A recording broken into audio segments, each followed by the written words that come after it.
बिस्मिल्लाहिर्रहमानिर्रहीम। अस्सलामु अलैकुम प्यारे दोस्तों, कैसे हैं आप? उम्मीद करते हैं खैरियत से होंगे। एक खामद अपनी बेगम की तरफ मुखातिब होकर कहने लगा, बेगम, अफ्तारी के इंतज़ाम में कोई कमी पेशी नहीं रहनी चाहिए।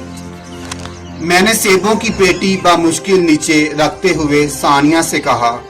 सानिया ने कहा, आप फिक्र ही ना करें, पिछली बार भी ऐसी मज़े की अफ्तारी करवाई थी, आज तक सब के सब तारीफ़ें करते हैं। अफ्तारी की तमाम तैयारियां मुकम्मल हो चुकी थी, खजूरें भी मंगवा ली थी, बस फ्रूट काटने वाले हैं। आप ज़रा मेरी मदद कर दें। मैंने छुरी ली और सानिया की मुखालिफ सिमत बैठकर फ्रूट काटने लगा। कुछ ही देर में अफ्तारी के तमाम इंतज़ामात मुकम्मल हो गए और सेहन में सजे डाइनिंग टेबल पर लगा दी। दोस्तों और रिश्तेदारों की आमद का सिलसिला भी शुरू हो गया। अफ्तारी का वक्त हुआ और सब ने अफ्तारी की और खुश गप्पे करते हुए खाना खा रहे थे। सब खाने से फारिग हुए। बहुत शुक्रिया, बहुत मज़ा आया, खाना बहुत लजीज था कहते हुए निकल रहे थे। मैं हाथ धोने के लिए सेहन में गया तो साथ ही मेरे कान में एक बच्ची की आवाज़ आई, अम्मी, सब लोगों ने नमाज भी पढ़ ली है, हमने अभी तक तारी नहीं की, सहरी भी सिर्फ पानी से की थी। मेरी आंखों के आगे अंधेरा छा गया। ये आवाज़ पड़ोसियों की 13 साल की बच्ची की थी। मैं ये जानते हुए भी कि ये अखलाकियात के खिलाफ है, दीवार से इनके घर में झांकने लगा तो देखा कि वो बच्ची अपनी माँ के सर पे खड़ी थी और इसकी माँ चारपाई पर सर झुकाए बैठी थी। मैं ये सब देखकर जैसे पत्थर का हो गया। इसकी माँ ने जब सर उठाया तो इसकी नज़र मुझ पे पड़ी। इसकी आंखें आंसुओं से बड़ी थी। मुझ पे नज़र पड़ते ही ज़बरदस्ती मुस्कुराई और चादर से आंसू पूंछते हुए कहने लगी, भाई कैसे हैं आप? ये लड़की बहुत ज़िद्दी है, अभी खाना खाया है और फिर जिद कर रही है। मैं ये सोच रहा था कि अफ्तारी करते वक्त जब सब बार बार खाने की तारीफ कर रहे थे, वो सब इन्होंने सुना होगा तो क्या बीती होगी इन पर। मैंने अपने आप को बड़ी मुश्किल मुतहरिक किया और बिजली की सी तेजी से बाहर की तरफ लपका और बाजार की तरफ बढ़ा। वहां से हर वो चीज जो मैंने तारी में खाई थी लेकर वापस आया।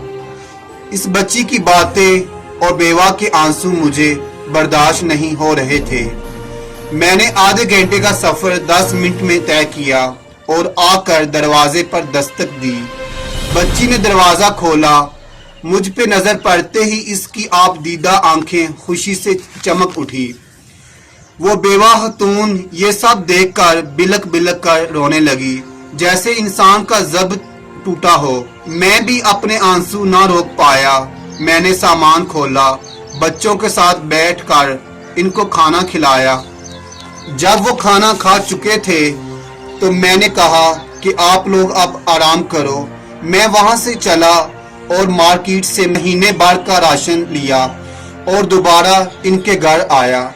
जब सामान रख चुका तो मैंने सोते हुए बच्चों की तरफ एक निगाह देखा तो जैसे सुकून आ गया। जब बाहर की तरफ चलने लगा तो खतून की आवाज़ आई कि अल्लाह आपको किसी का मुहताज ना करे। इसकी दुआ सुनकर मुझे लगा कि जैसे मैंने दुनिया आखिरत की दौलत पा ली हो। मेरे पूरे जिस्म में एक सर्द लहर दौड़ी।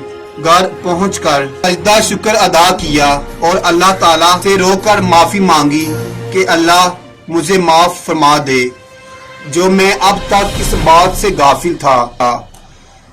तो दोस्तों, हम अपने खाते पीते घरों के दोस्तों और रिश्तेदारों को खाने पर मदऊ करके समझते हैं कि बहुत सवाब कमा लिया, लेकिन इस बारे में कभी सोचा ही नहीं कि क्या हमारी तरफ से मुस्तहकीन तक इनका हक पहुंच रहा है। जरा नहीं, पूरा सोचिए। इस वीडियो को जरूर शेयर करें और हो सकता है एक शेयर से ये बात किसी के दिल में उतर जाए। उम्मीद करते हैं कि आपको हमारी ये वीडियो पसंद आई होगी, तो प्लीज़ मेरे चैनल को सब्सक्राइब कर दें, बेल नोटिफिकेशन को ऑन कर दें, ताकि इस तरह के अच्छे से अच्छे और नए से नए वाक़यात हम आपके सामने लेकर आते रहें। इसी के साथ आपसे इजाज़त चाहते हैं, दोबारा मिलेंगे एक नई वीडियो के साथ। तब तक आप अपना ख्याल रखिएगा और हमें खुसूसी दुआओं में याद रखिएगा। अल्लाह हाफिज़।